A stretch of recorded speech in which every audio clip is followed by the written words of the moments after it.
field and everyone's views matter, and the more views you hear, the more rational and better your decisions will be. So the cases we discuss, just like you're a team of collaborators. So then after our break, a 10-minute break, I'll set a timer. Then we'll come back and we'll start lecture, and I'll lecture for about 30, maybe 40 minutes on the content in chapter 1. Your assignment this week is to read the first, I think it's 16 or possibly 17 pages that's stated on our Blackboard site. And so you'll be reading those pages, but I'll be introducing it to you as well. And the case will relate to those pages. And in fact, our case this week is right from your book. Okay.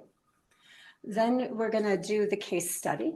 So you're going to be discussing in groups these criteria that we'll be sharing with you as we talk about what it means to be normal, and by default, what it means to not be normal. Then at the end of that, we'll have a timekeeper for you, and so you'll be all done with what you're doing with your group. We'll regroup and revisit it to see if there's anything different that you came up with.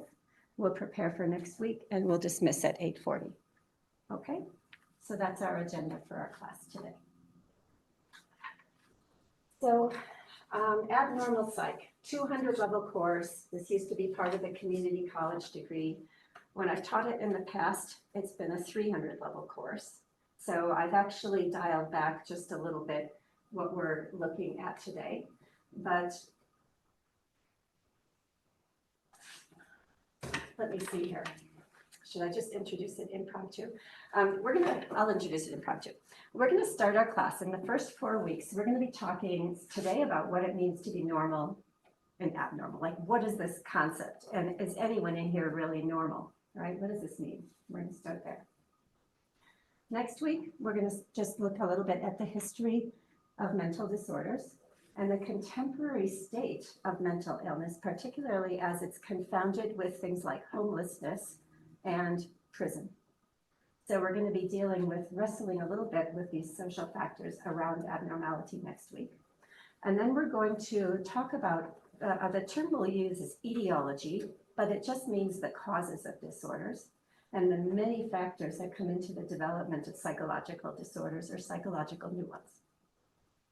And then in week 4, we're going to get into diagnoses. So we'll be talking about how in this professional field we go about diagnosing someone with a mental disorder. Then that'll be our first unit. And we'll have a case with each week that we'll do right here in the classroom. Because when you're coming to class, you shouldn't necessarily have to do that casework on your own outside of class. So we're going to do the work in class. And then when you're outside of class, you'll be doing your reading, you'll be taking your quiz, but you won't be doing the cases because you'll have done them in class when we're together and we'll have talked about them right away. So there's a little bit of a bonus for coming to class, and that you don't have to do that outside of class on your own. So that'll be a nice perk, okay? Then the second 4 weeks, we're going to start talking about high incidence disorders, disorders that occur for a lot of people, that many people experience at some point in their lifetime. We'll start out with disorders that are based around, let's say, fear. In particular, we'll talk about post-traumatic stress disorders, so panic, fear, and then we'll get into anxiety disorders, which is a little different. It's a little nuanced, but we'll talk then about anxiety disorders. And along with that, we'll talk about obsessive compulsive disorders, which is part of that anxiety-based cluster of disorders. We'll then move into depression, and we'll talk both about unipolar depression, people who experience that deep dive into that very low dysfunctional state, and also people who fluctuate from elevated states down into that lower state kind of systematically, bipolar disorder. And then the last, that's fairly common now, is substance use disorders. And so as we work through that, we're going to see how all of those are intertwined and how those anxiety-based disorders and the trauma-based disorders and things like depression all are interconnected and lend themselves to substance use disorders, which is the treatment that people often give themselves for the things that they're experiencing and that they can't deal with very well. And that's really important because here at Denae College, by next year, we'll have the first coursework available for substance abuse treatment licensure. So we're going to be offering a licensure program in the substance abuse. So this course becomes particularly important because understanding what we call comorbidities, disorders that occur together, is a really important part of that licensure process. Because if you decide to go into that program and work with people with substance use disorders, eventually you're going to find that there's a lot of overlap. And so understanding all of these overlapping disorders becomes really important. So that brings us to around the midterm. That's how it's scheduled right now. Hopefully we'll get all that done before the midterm, and then we'll have the midterm exam. That'll include a case that you'll write up independently. Okay. Then we start on the second half of the semester, and we'll start more into the low incidence disorders. We'll get into psychotic disorders like schizophrenia and other disorders where people get disconnected with reality the way most of us see it. We'll talk about somatic disorders, people who imagine illness or even act out an illness or create an illness in themselves for to satisfy psychological needs. And we'll talk about things like depersonalization, derealization, like the sense that some people feel that they're not present in their body or that the world around them isn't real. So some of those less common sorts of disorders. Let's see. Typically, we'll talk about sexual disorders at that time, both in terms of abuse, people who experience abuse, but also things like paraphilias, unusual sexual proclivities, or pedophilia, people who engage sexually or desire children, and getting into some of that later in the semester.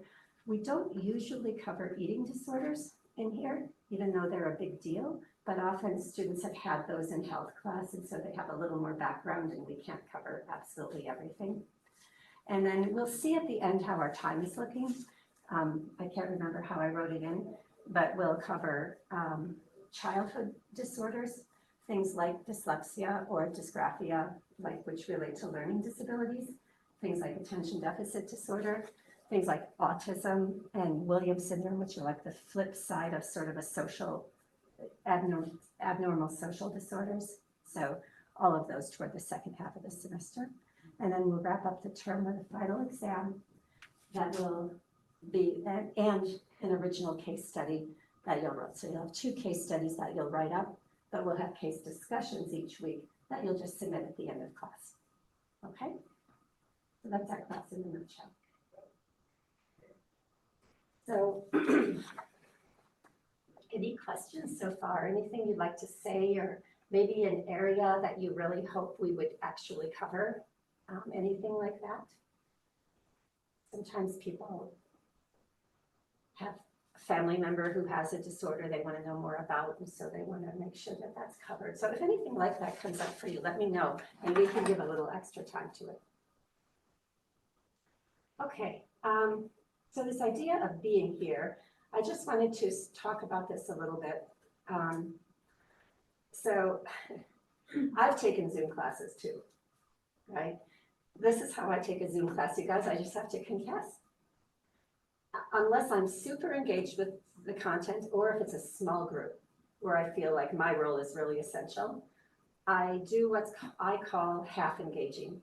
And that means I have 2 screens, and I have the meeting on one screen, and I have my work that I'm trying to do on the other screen, and I tune in with half my brain, and every now and then something comes up, and then I go into that meeting and say something, but I'm half present. I'm half present. And I acknowledge it. And I tell you, right now I'm taking a data analytics course because I want to enhance my skills, and because we're actually doing things the whole class. I don't do that during that class. I'm fully engaged the whole time because I have to do the things that I'm being taught. But it's hard. And in those classes, those Zoom classes, I don't feel connected to anyone. And the reason is that these connections that happen to us before class, when you sit down, once you know each other, you're going to sit down and you're going to talk to that person next to you, and you're going to ask how they're doing. And they're going to say, I'm great, but wasn't that quiz awful? And you're going to say, yeah, what was that question 2 about? And, you're going to be engaged. You're going to be engaged. we think a class is just the time that the teacher is talking, but no. The class is so much more. The class is what happens in your elevator on the way down. The class is what you're thinking about in your head while you walk home or drive home from this. Like, it's more, it's gestalt. A class is more than just getting the instruction via the web. And so like all of you probably, I've been torn because I like staying home. I am an introvert. I like staying home. I like my dogs there. I like my tea. I like, keeping my feet warm and being in my comfy clothes. I usually don't want to go out. And every time I make myself, I'm glad I did. And I think we're all going to have to make that adjustment again. And it's not for listening to me lecture. I can talk to that little button and deliver a lecture. But it's not the same. It's not the same. And I hope we can pull ourselves out and make ourselves do this. I mean, all of us. All of us, including this one right here. So I'm going to do my best, and I hope all of you are too. Maybe we'll help and encourage each other as we get to know each other. Okay, ground rules. We're going to get the screen fixed so that we can see all of you. But for right now, I guess we can. It does seem like maybe it is fixed. For right now, attending class on Zoom only counts if you're present. If your face is on, if when I call, I see Karsten here, so I'm going to pick on you. I'm going to say, so Karsten, what do you think about this? I want Karsten to answer. I don't want to have us all sitting here. Well, I mean, it might take him a minute to find his mic. I know how that is. But I mean, I want to know that there's a body behind that screen, and that's hard when no one's face is showing. So even if you're at home, you have to do that uncomfortable thing and be with us. And if you need to step out and go to the bathroom or ask your dog to be quiet, then just put something in the chat that says, I'll be right back, my dog is barking, do that. Give us that courtesy, those of you who are on Zoom.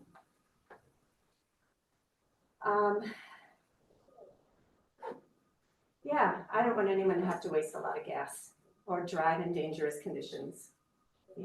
I understand. But do your best then if you're on Zoom to really be with us.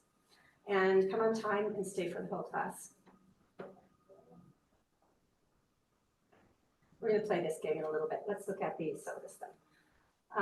So I thought about printing a bunch of papers for you and handing them out. And I know students would really like that and it might have benefited, but I'm not connected to this printer yet here. And I also, honestly, I hate wasting paper. So I hesitated to do that. So let's come into our class site and look at this digitally, and this will always be here for you, but you can jot down whatever notes you have.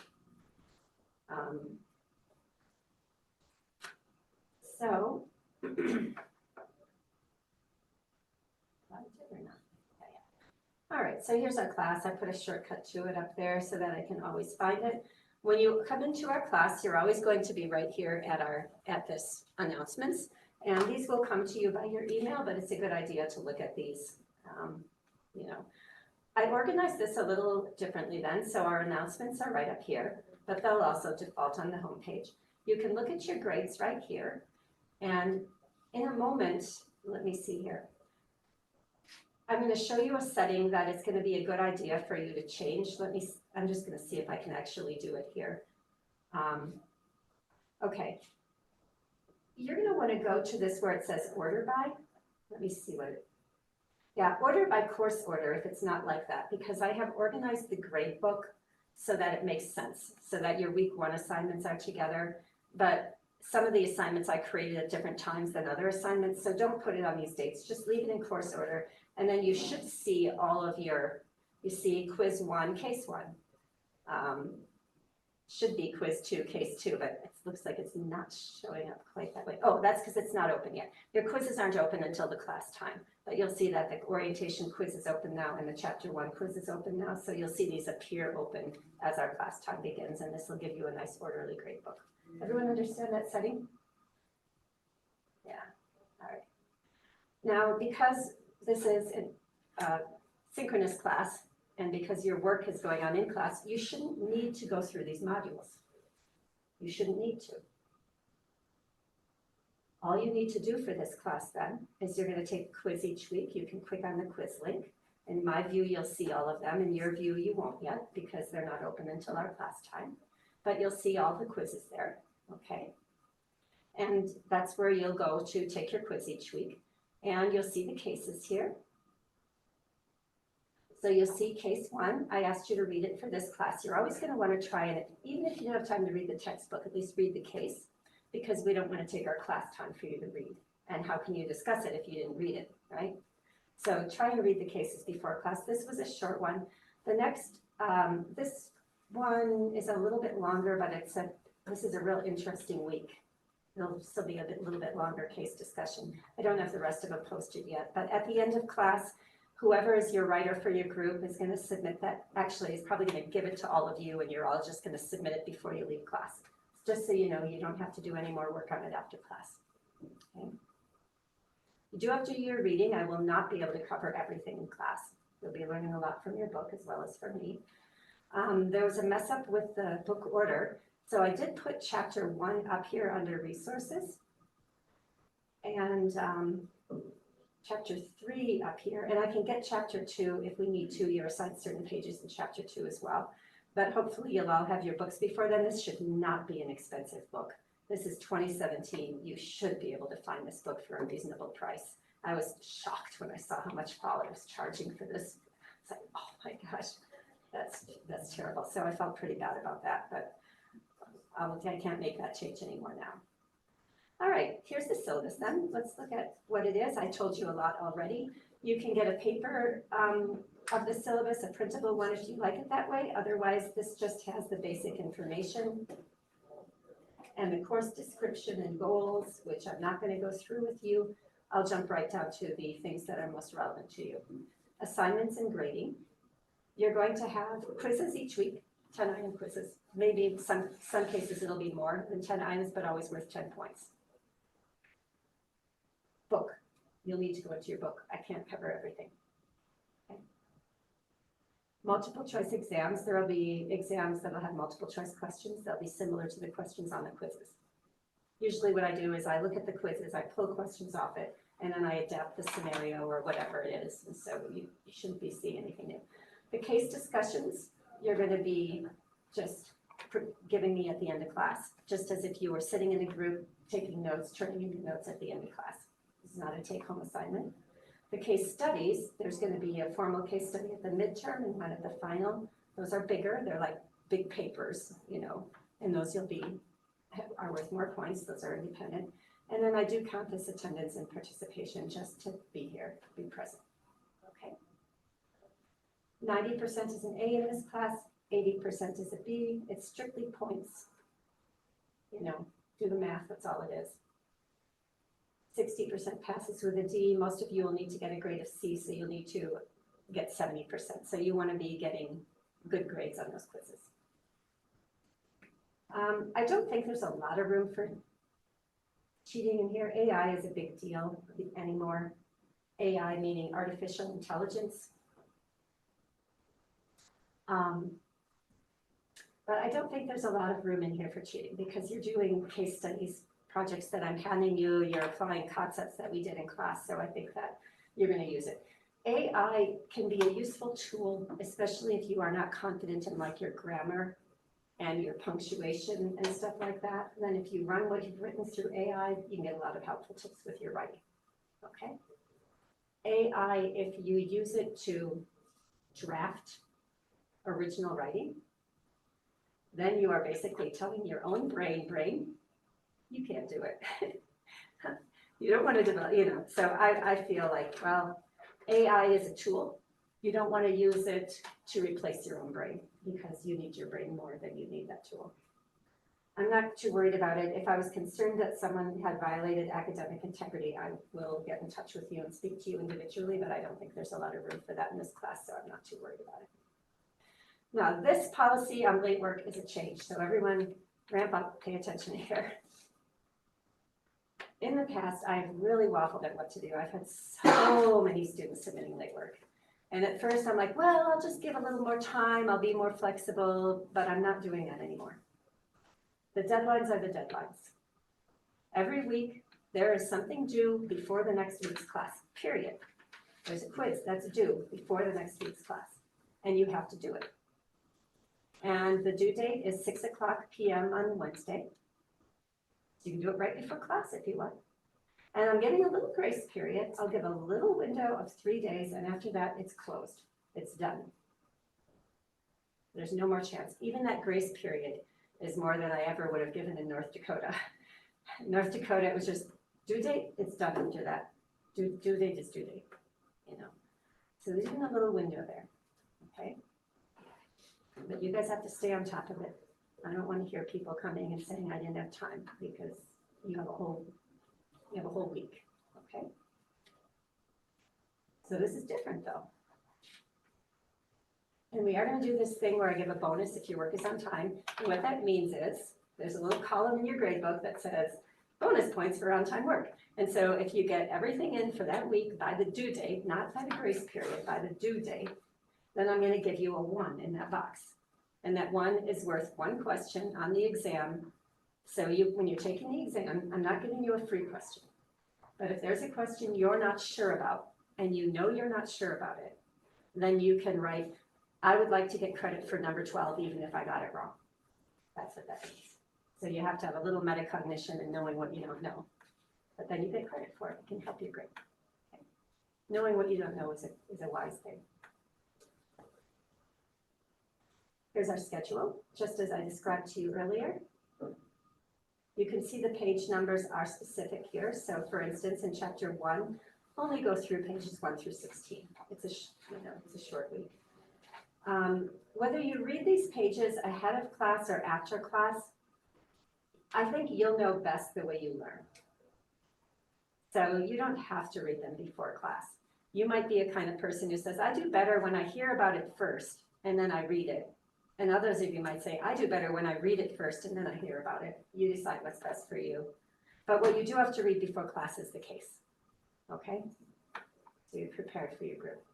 You can see that in week 3, that chapter is a beast. What I mean by that is they get into every single thing that's ever been done in psychology. I think it's a little too much.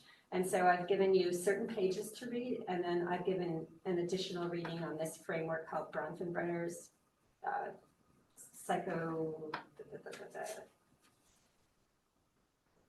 now that's going to bug me because I can't think of the term. He has a theory that it's going to come to me in about 2 minutes. He has a theory that we're going to be working with in week 3, and so I've given you a separate handout on it, and we'll be going through it in class, so that's how we're doing that. So everything in here should be pretty straightforward. If you, by the firm deadline, if you are behind, you're not getting your work done, I'm going to talk to you, and I may invite you or encourage you to withdraw from the class, because I'm not, late work is, you're going to get yourself in trouble, and I don't want to waste your time if you have set yourself up already for failure by not doing your work on time. And I think everything in here is clear. I went through the content already, just the way it's described.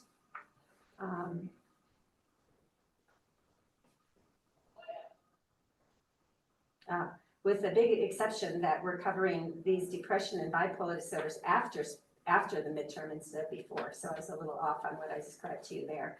And then we come into these, somatic symptoms, personality, and schizophrenia. I didn't include the childhood disorders, but I'm willing to change around. Once we get to that point, I'll ask you, would you rather do the childhood disorders instead of the, so we can flip through. And these are the ones that I plugged in for us, though. We'll have a week to prepare before the end, and you'll be able to work on your original case analysis, and that's it. Incomplete grades, if you're earning a passing grade, 70% or better with 3/4 of your assignments completed. So you've been on top of things and you've been passing the class, and then all of a sudden something dramatic and bad happens, or good, you have a baby, or something, and you fall behind, you could be eligible for an incomplete. Withdrawals, I'm going to ask students to withdraw if they're not keeping up. It gets to be too much otherwise. And students with disabilities should get in touch with me with the necessary paperwork. So that is our class. Any questions about the syllabus or about what I've presented to you so far?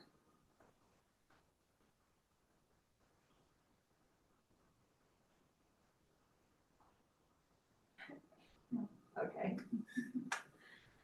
All right, we're ahead of schedule. That so rarely happens in my life. I almost don't know what to do about it. Does this Blackboard site seem pretty clear? Yes, pretty.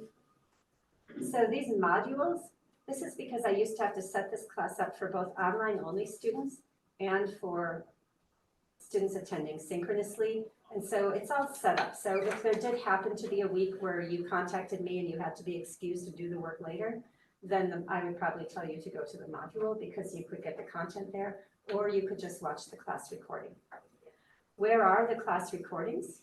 The class recordings are at this link. There's nothing in there now because I'm wondering if there's nothing in there now. This is kind of weird. All right, let me just go to the regular Zoom link. I'll try that link instead.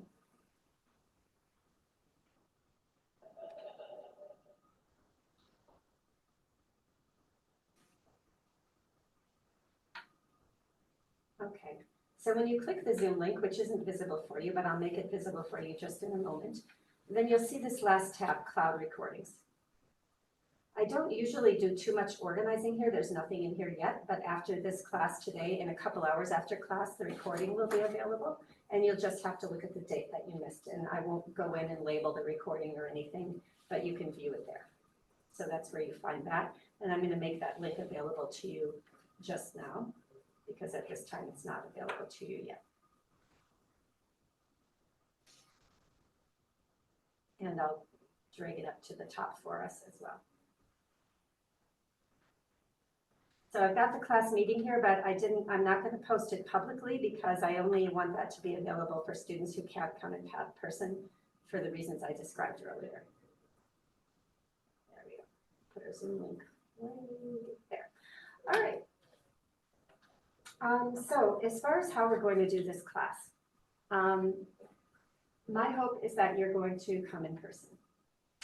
I scheduled this class to be actually an odd class, like an 8-week class, because in the middle of March, I will be gone for about 4 weeks. I'm going to help a family member who's starting these really serious cancer treatments, and my kids are trying to do it, but they work full time, and I'm going to go there and be the support. And the treatments are starting in, I think, late February. And so in mid-March, I'm going to go for that few weeks and I'll be away and our class will be on Zoom. And so I had scheduled, knowing I was going to be doing that, I had scheduled this to be like an 8-week course in person, but then they just turned that schedule upside down and topsy-turvy, and I just decided not to deal with it and just to leave it and work it out with you guys. So at that time, we may have those 4 weeks where we just need to meet on Zoom because I have to be gone at that time, middle of March. So I'll get in touch with you at that time. It looks like that's how we're going to do it. I don't see how we can fit this into 8 weeks. I think we can do okay with that. We'll be used to each other by then. And the structure won't change. We'll still do the cases in class. We'll still take the quizzes out of class. I've tried to make this really nice and straightforward for all of you without too much work. Okay. So if you have an issue with attending the synchronous class, then that sounds like a private conversation to me. And when we have the break, maybe you can talk to me about it, okay? And otherwise, I'll just look that all of you are attending. I'll take attendance each week at the start of class. Just like always, we'll check in. I'll go through the roster, and then we'll start our class. All right. Okay, so what we're going to do is let you guys interact a little bit. It's really important to break the ice. And I always try to think about what would be a good way to do it. And this has been a fun game in the past. And it's sort of just an icebreaker. It involves me putting you in groups. And each of you thinks to yourself about 2 things that are true about you, 2 facts, and one that isn't true. Okay, but could be true.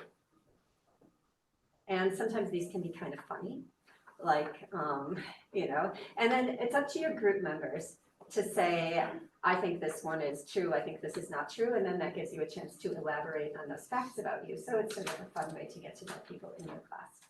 And this group, I don't know yet if we're going to form permanent groups. I need to find out from each of you whether you're going to be coming to this classroom or coming on Zoom. If I know what way you're going to be attending, then it will be easier for me to put you into those groups. So that's a decision that'll be helpful for you to make and then stay with it. Because I want the Zoom people to be in groups and the non-Zoom people, the face-to-face people to be in groups. I hope you're going to come.